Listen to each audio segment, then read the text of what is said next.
Getting him into some trouble with New York State Attorney General. Back with me now, Betsy McCoy, John Avalon, and Jennifer Granholm. So can I ask you about the response, Betsy, from the Trump surrogates? Because I said I never thought that I would see Rudy Giuliani or Chris Christie or Betsy McCoy like doing cartwheels and backflips on television trying to explain this. Would you have used the same language, genius, brilliant? I would definitely not have said genius and brilliant because it's such a widely used provision in the tax code. There's nothing genius or brilliant about it, but I would say it's an essential part of the tax code, and we shouldn't eliminate it because it encourages people to take risks. Moving on, let's talk about Eric Schneiderman, the New York State Attorney General, saying that telling Trump, basically giving his charity a cease and desist. Yeah, I got it right here.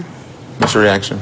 My reaction is this: for the top law enforcement person in the state to sign on to the Hillary Clinton Campaign Advisory Board and then turn around and launch an investigation of her opponent is unethical, and he should have recused himself.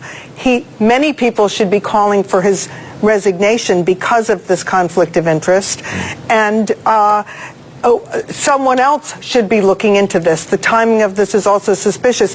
It could be that administrative errors were made, but I will tell you this, the same Attorney General identified $225 million in donations from foreign governments to the Clinton Foundation that were not reported, in contrary. Doesn't that negate your argument? No, just a second. Contrary to New York state law, and did nothing about it. Did nothing about it. So, John, I want you to respond to that, but let me just put up the statement from the Trump campaign, and then you can say, while we remain very concerned about the political motives behind AG Schneiderman's investigation, the Trump Foundation nevertheless intends to cooperate fully with the investigation. So go on, John. Well, I mean, there's a lot of bad blood between these two figures. That's not a secret, particularly in sort of the arcane circles of New York politics. It is troubling whenever you get judicial actors seeming to have partisan motives or motives that could be impugned. That said, this is largely a problem of their own making. I mean, you know, this foundation, much vaunted, under the scrutiny that they could have anticipated, seems to have not filed very basic forms. And now, according to the Attorney General, they're going to have to open their books as of October 15th. Everything we've seen to date would suggest they're probably not ready for that kind of scrutiny in terms of both disbursements and payouts. And it's going to be a distraction for the campaign, but it's because they've resisted transparency for so long that they find themselves in this situation. Politically motivated, Governor?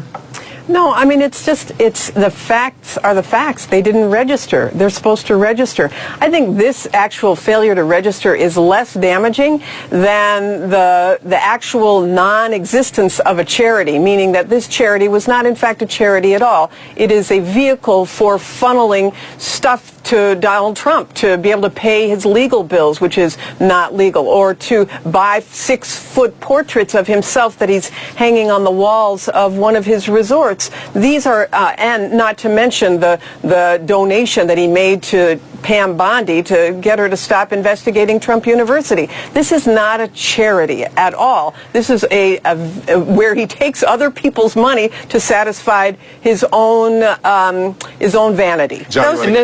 That's part of the larger problem, I think, of what we've seen is that Donald Trump's lifestyles basically seems to have been funded by a series of interconnected shell corporations through which he funnels a lot of money. So he can take a massive loss, take the deduction, have very low reported income, and still live like a king. And once this kind of transparency is put in place with the foundation, you could see a lot of really troubling, hard to explain things. A charity, a foundation that does not seem to be charitable, but instead seems to be devoted to self-aggrandizement and self-enrichment. If that's the case, it's certainly, this is a problem of their own making. But yeah, I don't think it's the case. Let me just point out that to give you a little bit of a parallel here, the Clinton Foundation failed to report 1,100 donations from foreign governments and entities that Mrs. Clinton's foundation was required to report under her agreement with the State Department when she took office there, and also under IRS regulations. 111 omissions. So they had to refile 4 years of taxes for the Clinton Foundation. And here is the one sentence in the cover letter that struck me as so apt here. Because foundations, like people, make mistakes, they are refiling 4 years of taxes. So I would say... Isn't that what Governor Granholm just said? Yeah, so I would say... We're all flawed. We're all broken. But the thing is... administrative error here. I run a foundation in New York State. It's an overwhelming amount of paperwork. If they forgot to file with the charity office, I filed with it. Governor, didn't you just give her that? That could happen. I'm saying that this is an administrative error. I get that, and it would be improper for Eric Schneiderman not to go after it because his office regulates charities. What I'm going at is the underlying purpose, and to compare the Clinton Foundation with the Trump Foundation is so disparate. Tell me one person that the Trump Foundation whose life has been saved. Under the Clinton Foundation, 50,000 children every year in Malawi and in Kenya and Ethiopia are saved. Tell me one drug whose price has been reduced because of the beneficence of the Trump Foundation.